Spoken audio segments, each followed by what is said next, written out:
కూర్చోనకుండా రాజు ప్రక్కన కూర్చొని కీలకమైనటువంటి అంశాలలో ఆమె నిర్ణయం లేకుండా ఆయన ఒక్క పని చేయలేదు. ఈరోజు మన యొక్క సమానత్వము, మన యొక్క ఈక్వాలిటీ, మన యొక్క విషయము, నేను పని చేయను, నేను వంట చేయను, నేను సరిగ్గా చూడను, నువ్వు కొడితే నేను కొడతాను, తిడితే నేను తిడతా అన్న దానిలో కాకుండా భక్తిలో అటువంటి సమానత్వాన్ని చూపించాలి. ఆయన ఈ పట్ల ప్రేమించి ఆ ప్రేమలో సమానత్వాన్ని చూపించాలి.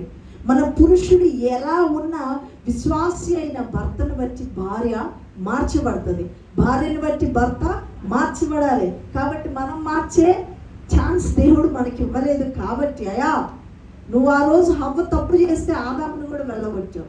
ఈరోజు నా భర్తను మార్చు, నా భార్యను మార్చు, మేమిద్దరం మీ దృష్టికి ఇష్టలుగా, మీ దృష్టికి అనుకూలంగా మార్చండి. మా ఇంటిలో నుంచి శ్వాసన నీ సన్నిధికి చేర్చబడాలి అని. నా యొక్క తండ్రి గారి యొక్క సంస్థ ఆల్ఫా మినిస్ట్రీస్. కానీ ఎప్పుడైతే నేను వివాహం చేసుకున్నానో నా భర్త యొక్క సంస్థ న్యూ లైఫ్ మినిస్ట్రీస్. కానీ పెద్ద మాకంటే గొప్ప పరిచర్య కలిగినప్పటికీ మీ అందరు కనపడుతున్నారు, నా భర్త కూర్చొని వీడియో తీస్తున్నారు. ఆయన వాక్యం చెప్పేటప్పుడు నేను వీడియో తీస్తా. ఎందుకు మీకు నేను ఎగ్జాంపుల్ మేము అని చెప్పట్లేదు, కానీ ఆ తగ్గింపు కలిగిన వారిని తగిన సమయంలో హెచ్చించేది దేవుడు. ఎస్తేరుని ఆమె హదస్స పరిమళం యూదా ప్రజల్లోనే ఉంది ఆమె పరిమళం అంతా. కానీ దేవుడు అది అంతటితో ఆగాలనుకోలేదు, అది ప్రపంచానికి తెలియాలనుకున్నాడు. ఎస్తేరుగా మార్చాడు, ఈ నలుగురిని వాడుకున్నాడు, ఆమె స్థితి అంతటిని మార్చాడు. ఒకవేళ మొర్దెకై కనుక ఆమెను గద్దించకపోతే ఆమె సెడెంటరీగా అక్కడే ఉండేదేమో. ఆమె ఇన్యాక్టివ్ స్టేట్ నుండి మొర్దెకై యాక్టివ్గా మార్చారు.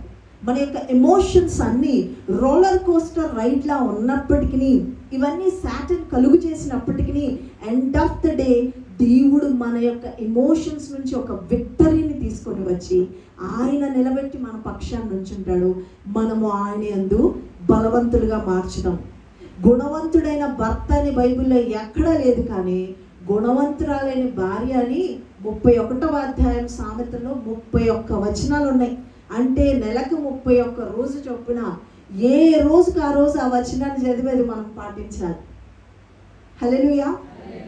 కావున మరి ఒకసారి మీ అందరికీ ఈ యొక్క అవకాశం ఇచ్చినందుకు నా యొక్క హృదయపూర్వక వందనాలను తెలియజేస్తూ మీ అందరికీ నా యొక్క హార్ట్ ఫెల్ట్ విషెస్ అడ్వాన్స్గా కంగ్రాచులేషన్స్ తెలియజేస్తున్నాను.